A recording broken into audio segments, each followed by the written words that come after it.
बहुत समय पहले की बात है, जब एक ताऊ जवान हुआ करता था। ताऊ घर पर सोया था और उधर नहर वाले खेत के पास से तीन अजनबी लोग गुजर रहे थे। दोपहर का समय था और आसपास भी कोई नहीं था। अब तीनों ने सोचा, चलो खेत में चने लगे हैं और आसपास भी कोई नहीं है और हमें भूख भी लगी है, तो चने खाए जाएं। यह तीनों लोग में से एक राजा का लड़का था, एक मंत्री का लड़का था और एक मजदूर का लड़का था। बहुत सोच समझने के बाद तीनों ने चने उखाड़े और वहीं बैठकर खाने लगे। ताऊ घर में बैठा मक्खी मार रहा था। तभी ताई ने कहा, जाओ जरा खेतों में देख आओ, कोई जानवर न घुस गया हो। बात ताऊ के दिमाग में आ गई। ताऊ लाठी लेकर खेतों की तरफ चल पड़ा। अब ताऊ ने दूर से देखा कि तीन लोग चने के पौधे उखाड़ उखाड़ कर फसल खराब कर रहे हैं, खा कम रहे हैं और नुकसान ज़्यादा कर रहे हैं। गुस्सा तो ताऊ को बहुत आया। फिर ताऊ ने चारों ओर देखा, आसपास कोई नज़र भी नहीं आया।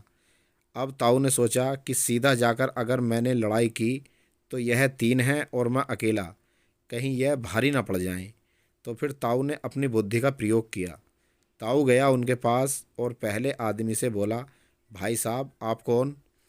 जवाब में उसने कहा, मैं एक राजा का लड़का हूँ। तो ताऊ बड़ा खुश हुआ। बोला, महाराज आपने तो मेरा खेत ही पवित्र कर दिया। अरे मुझे हुक्म देते, मैं घर पर छोड़ आता, खाइए जितना चाहें। और हाँ, अगर आपको घर के लिए भी चाहिए तो मैं अपनी बैलगाड़ी से आपके महल में 4-5 गठरी चनों की छोड़ आऊँगा। फिर ताऊ दूसरे आदमी के पास गया और बोला, भाई साहब आप कौन? तो उसने कहा, मैं मंत्री का लड़का हूँ। इतना सुनते ही ताऊ बोला, अरे कुंवर जी, आप तो हमारे अन्नदाता हैं, मेरे कितने अच्छे भाग्य हैं। मेरे कुंवर साहब पधारे, आप भी खाइए जितना चाहें। अगर घर के लिए भी चाहिए तो हुक्म मेरे महाराज। कुंवर साहब अब आप खाइए, मैं ज़रा इन साहब से बात कर लूँ।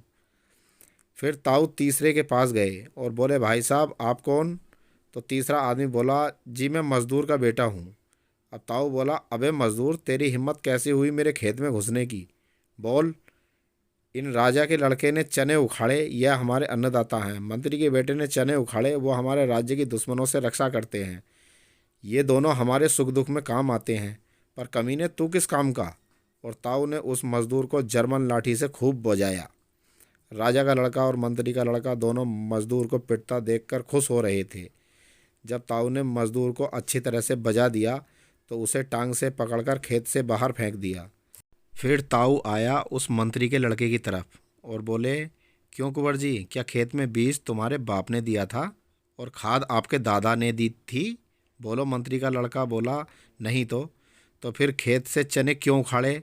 हमारे चने हैं, बोलो। और फिर ताऊ ने अपना लठ उस मंत्री के लड़के पर खूब मांजा। मंत्री के लड़के को पिटता देखकर मजदूर का लड़का और राजा का लड़का बहुत खुश हुए। मजदूर का लड़का मन ही मन कह रहा था, साले जब मेरी पिटाई हुई तो बहुत खुश था, अब तू भी पिट। और ताऊ ने उसे भी मार मार कर लाल कर दिया। उधर राजा का लड़का कह रहा था, कमीने को और मारो। अपने आप को कुंवर साहब मान रहा था। तो ताऊ ने उसे भी इतना मारा कि बेचारे से खड़ा भी ना हो पाया जा रहा था और उसे भी टांग से पकड़कर मजदूर की बगल में खेत से बाहर फेंक दिया। उधर मंत्री का लड़का सोच रहा था, अब गांव में जाकर यह राजा का लड़का हम दोनों की खिल्ली उड़ाएगा। देखो मजदूर और मंत्री का लड़का खूब पिटे और हमें देख देख कर खुश भी हो रहा है। हे भगवान, इसकी पिटाई करवा दो।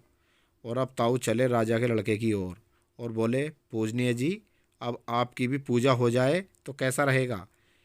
क्यों मेरे पूजनीय, क्या यह खेत यूं ही तैयार हो जाता है क्या? अरे इसमें बीज डालना पड़ता है, खाद डालनी पड़ती है, फिर मेहनत और फिर इसकी हिफाजत करनी पड़ती है। जब आप हम किसानों से ज़मीनों का कर लेते हो तो कोई एक पैसा भी कम लेते हो क्या?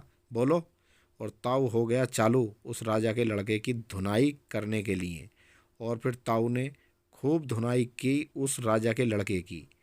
ये देखकर मजदूर का बेटा और मंत्री का बेटा बहुत खुश हुए और फिर ताऊ ने उसकी भी टांग पकड़कर खेत से बाहर फेंक दिया। इस तरह तीनों मार खाकर अपने अपने घरों को लौट गए।